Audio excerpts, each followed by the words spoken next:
Podcast Talk. Learn English naturally. Real English is often uncomfortable. Have you ever noticed that real conversations feel uncomfortable? Not because you don't know the words, but because something feels off. Pauses. Silence.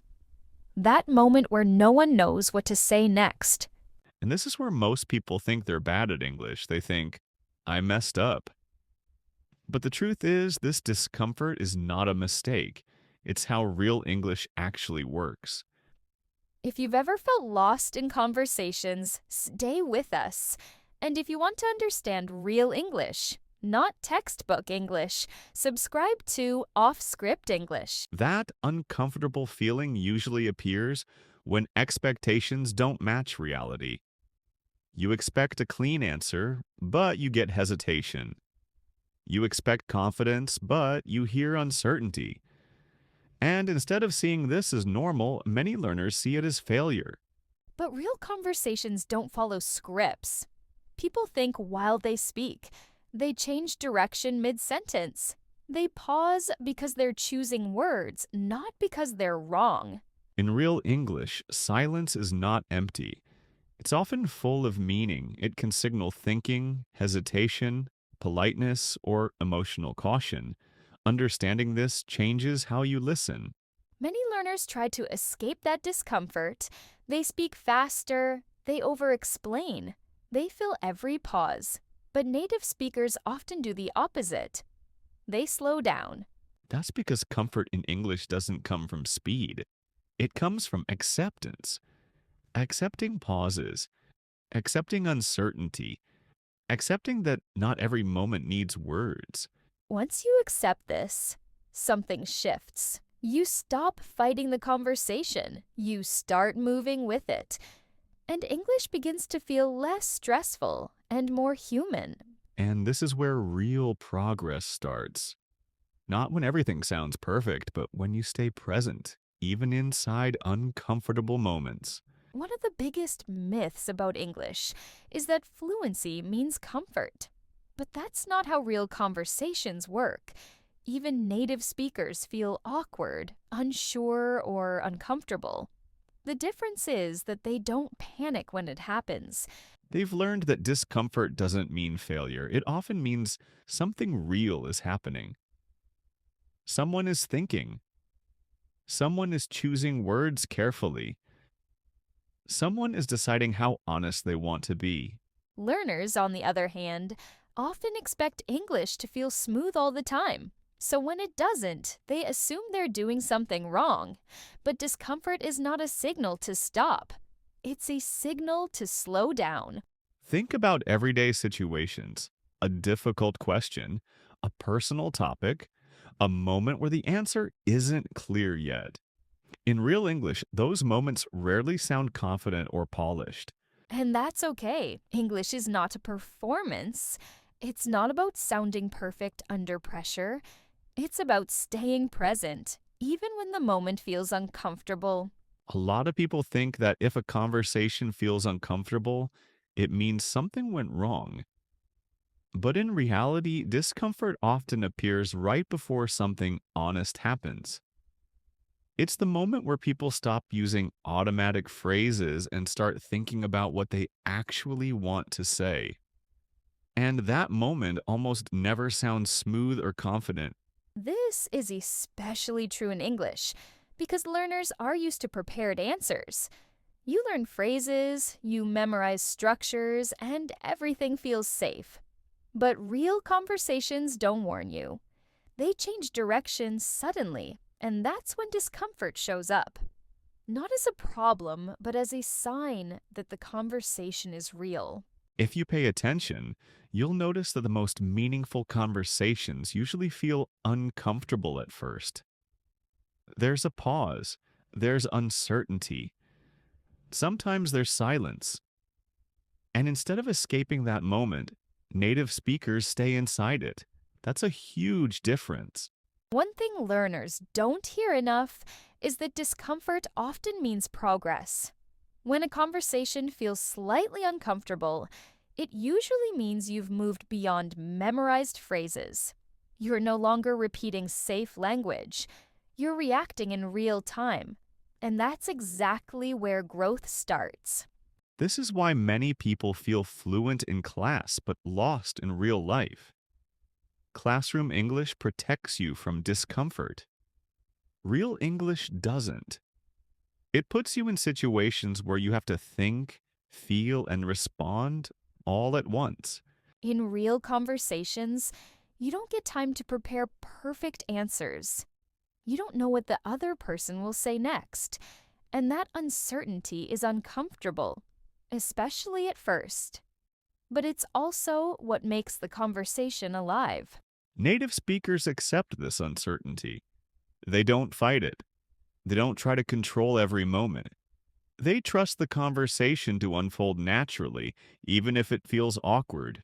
A lot of learners try to regain control the moment a conversation feels uncomfortable. They start speaking faster, they add extra details, they repeat themselves, or they over-explain. But speed doesn't create comfort. It usually creates more tension. Real comfort comes from understanding what's happening and giving yourself permission to slow down without feeling embarrassed. Here's a simple real-life example. Someone asks you a question you didn't expect, and your brain freezes for a second. In that moment, many learners panic and try to fill the silence immediately. But in real English, a short pause can actually sound mature and confident because it shows you're thinking instead of performing. And if you listen closely to native speakers, you'll notice they do this constantly. They pause, they restart, they change direction mid-sentence, and they don't apologize for it. They're not trying to sound perfect. They're trying to sound honest, and honesty often needs a second to arrive. So one practical skill you can train is staying calm inside a pause. Instead of rushing, you can use a natural thinking phrase or simply breathe and continue. Because the goal is not to speak non-stop, the goal is to communicate meaning even if the moment feels a little awkward. This is also why real English feels different from exercises. Exercises reward speed and correctness. Real conversations reward presence. If you're present, people feel you're with them, even if your sentence isn't perfect. And that feeling often matters more than perfect grammar. When learners stop chasing perfection, their English usually improves faster. Because they stop wasting energy on fear. They start listening more, responding more naturally, and allowing the conversation to breathe. That's how English becomes yours, not just something you use correctly. And the most surprising part is that uncomfortable moments don't push people away. They often pull people closer because they feel real. A small pause, a thoughtful answer, a moment of honesty. Those things create trust. Perfect lines rarely do. So if real English feels uncomfortable sometimes, that's not a bad sign. It's a sign you're entering real communication, not rehearsed language. And if you can stay calm there, you'll not only sound more natural, you'll also feel more confident because you'll stop being afraid of real conversations. Another place where discomfort shows up is in everyday small decisions. Someone asks what you think, what you prefer, or what you want to do next. And suddenly English feels heavier because your answer actually matters. You're not choosing words anymore. You're choosing a position. And that shift often slows people down. That's because language and responsibility meet in that moment. You're not just communicating, you're committing. And commitment often brings hesitation, even for native speakers, because it carries consequences. Learners sometimes mistake this hesitation for lack of fluency. But it's not about English. It's about decision making.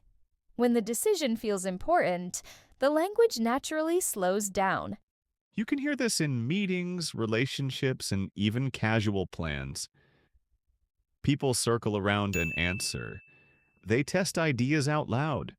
They leave space for adjustment. This isn't confusion, it's careful communication.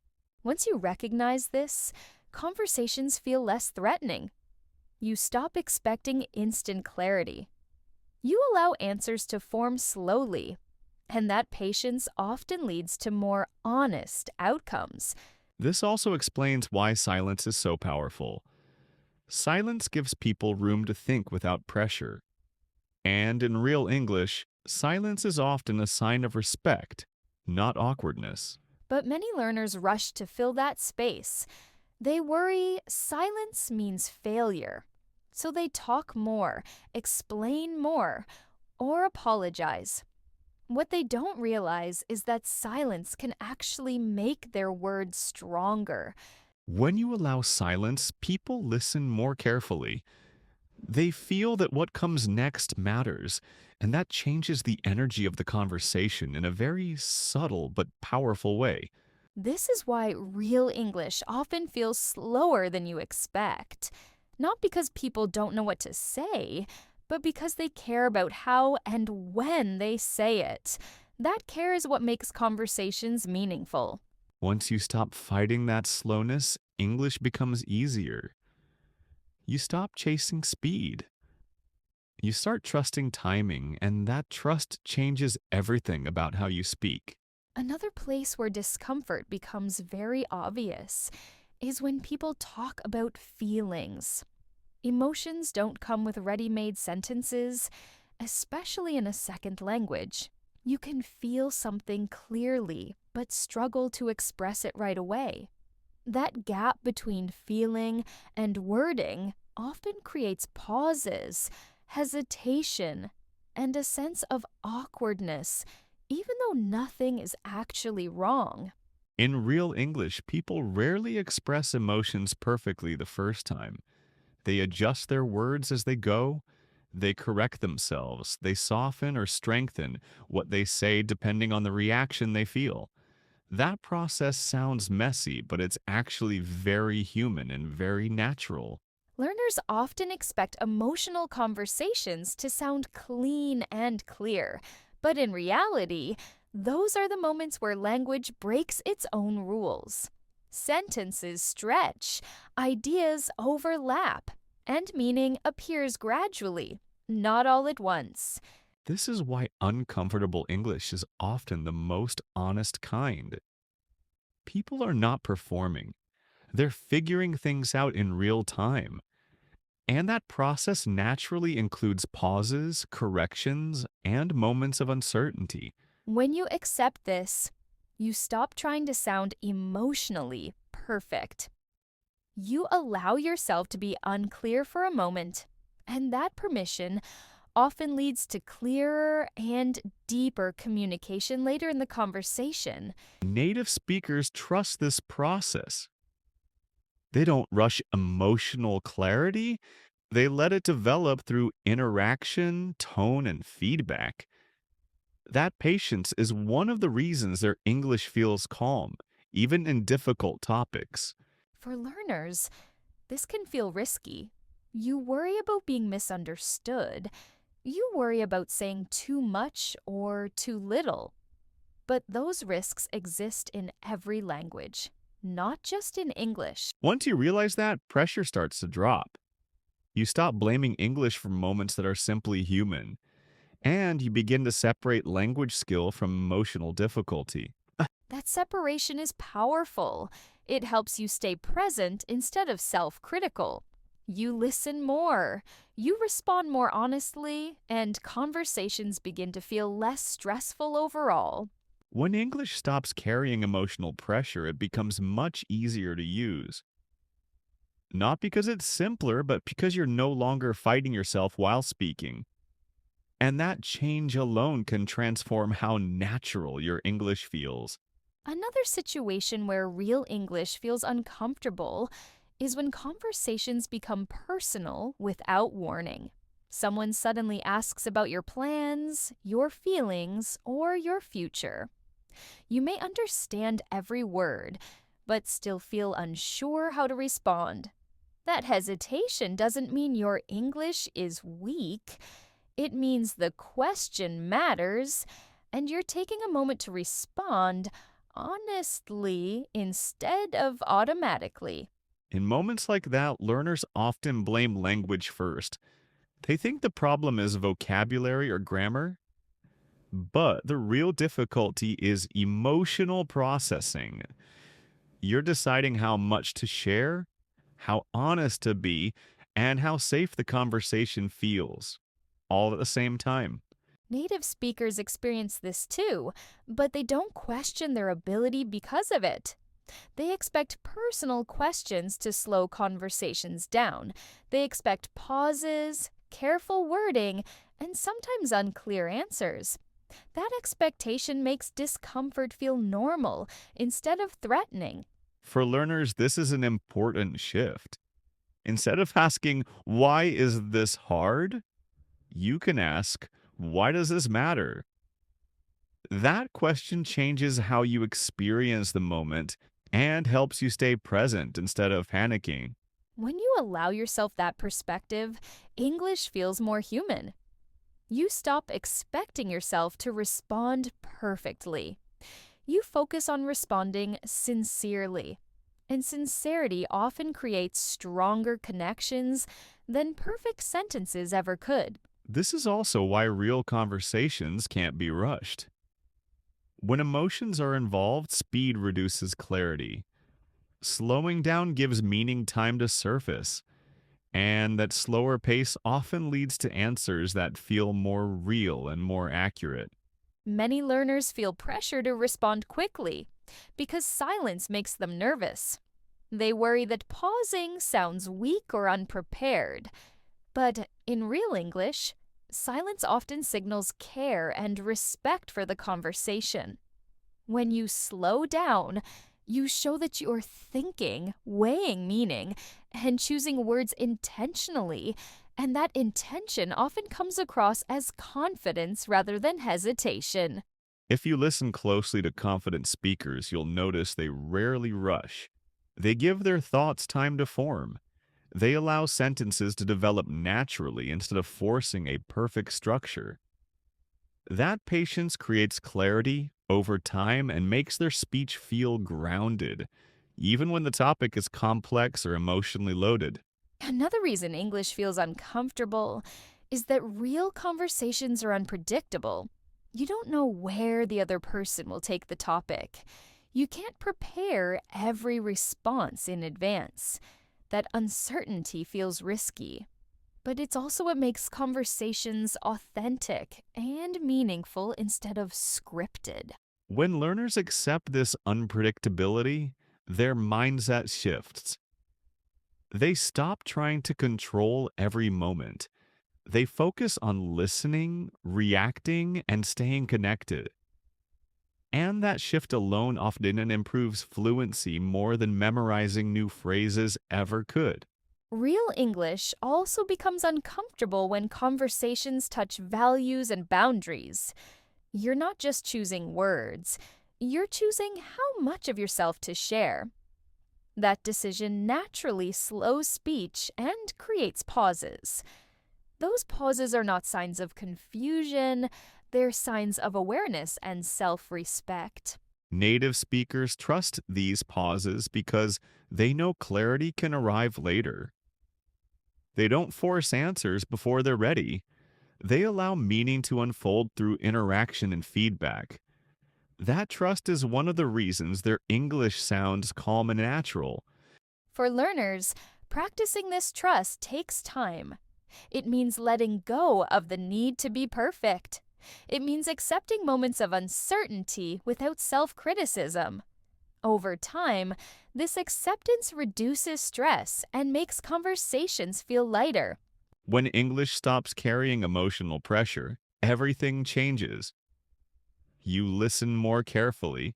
You respond more honestly. You're no longer trying to impress or protect yourself. Instead, you participate. And participation is what real communication is built on. If real English feels uncomfortable sometimes, that doesn't mean you're doing it wrong. It means you're inside real communication, not rehearsed language. Thank you for staying with us and listening all the way through. And tell us in the comments what topics you'd like us to talk about next.